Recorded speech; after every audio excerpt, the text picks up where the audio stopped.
Good morning সবাইকে। কেমন আছো সবাই? জানি সবাই ভালো আছো আর আমিও খুব ভালো আছি। তো অন্যান্য দিনের মতো আজকের দিনটা আমি মহাদেবের নাম নিয়ে শুরু করলাম। তো দেখো সকালবেলা আজকে সেভাবে কোনো ভিডিও আমি করতে পারিনি, একবারে রান্নাবান্না থেকেই শুরু করলাম।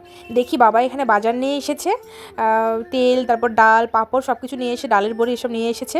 তো এখন আমি এগুলোকে গুছিয়ে রাখবো। তো এইদিকে আমি কৌটোগুলোকে ধুয়েও রেখেছি, এগুলো শুকিয়ে গেলে এর মধ্যে ডালগুলো তুলে রাখবো। আর এখানে নিয়ে এসেছে মাছ, এই মাছটার নাম আমি জানি না কি। আর এইদিকে আমি বসিয়ে দিয়েছি ভাত, দুপুরবেলা রান্না হবে এই মাছটা, তার জন্য আমার মাছটাকে ভালো করে ধুয়ে নুন আর হলুদ মাখিয়ে রেখে দিয়েছি। আর যে কৌটোগুলো তোমাদেরকে দেখালাম না পরিষ্কার করেছি, যে সেগুলো মুছে সবগুলোর মধ্যে একটু একটু করে ডাল রেখে দিয়েছি। আজকে দুপুরের জন্য যে মাছটা বানাবে সেটা মাই বানাচ্ছিল, কারণ আমি এই মাছটা রান্না করতে পারি না আর আমি খাইও না মাছ। তো দেখো তার জন্য মা মাছগুলোকে ভেজে নিয়েছে, আর তারপর হচ্ছে বেগুন দিবে ওর মধ্যে, তো ও বেগুনটাকে হালকা ভেজে নিয়েছে। আর এখানে সিম আর আলু মশলাটা কষে একবারে দিয়ে দিয়েছে। দেখো গাইস, বলতে বলতে রান্না হয়েও গেল। দেখতে কিন্তু সেই সুন্দর হয়েছে মাছের ঝোলটা, খেতেও কিন্তু সেই স্বাদ হয়েছে। মা বলছিল, মানে বাবার যারা যারা খেতে তারাই বলছিল, আমি তো খাই না। রান্না বান্না তো মাই করেছে। তারপর আমি সবকিছু পরিষ্কার করে এখন এসেছি এখানে মুখে একটু ফেস প্যাক লাগানোর জন্য।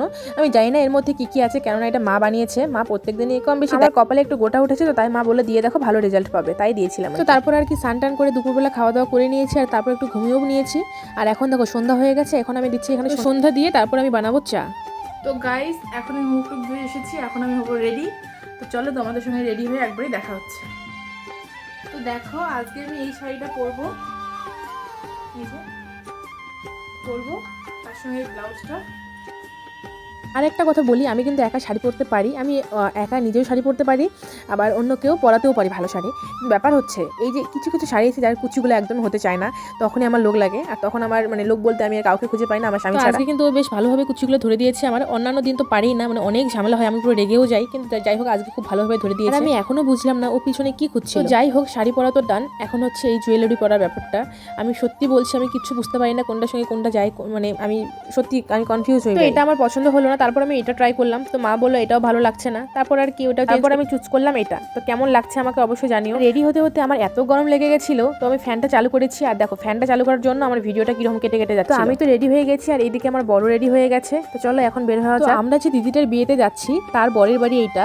দেখো বরের বাড়িটা কি সুন্দর করে সাজিয়েছে, আর সবাই ওদেরও মনে হয় সবাই রেডি হয়ে গেছে। আর সামনে দেখলাম বরের গাড়িও আছে, তারপরে ওরাও এখনই বেরিয়ে। আমরা কিন্তু দুজনেই যাচ্ছি, মানে আমার বর আর আমি, আমাদের দুজনেরই নিমন্ত্রণ। তো দেখো কথা বলতে বলতে আমরা চলেও আসি এখানে। এসে আমি তাড়াতাড়ি করে গিফটটা আগে দিদিটাকে দিয়ে নেই। আর এই যে এই মহান ব্যক্তি, এই ব্যক্তির দর্শন কতদিন পর যে পেলাম। দেখো এসেই শুরু করে দিয়েছে ছবি ওঠা। আর দেখো এই জায়গাটা কত সুন্দর করে সাজিয়েছে, এখানে হবে বিয়ে। তো তোমরা অনেকেই বলো কুঞ্জ এটাকে, কিন্তু আমাদের মধ্যে বলে এটাকে বিয়ের মণ্ডপ।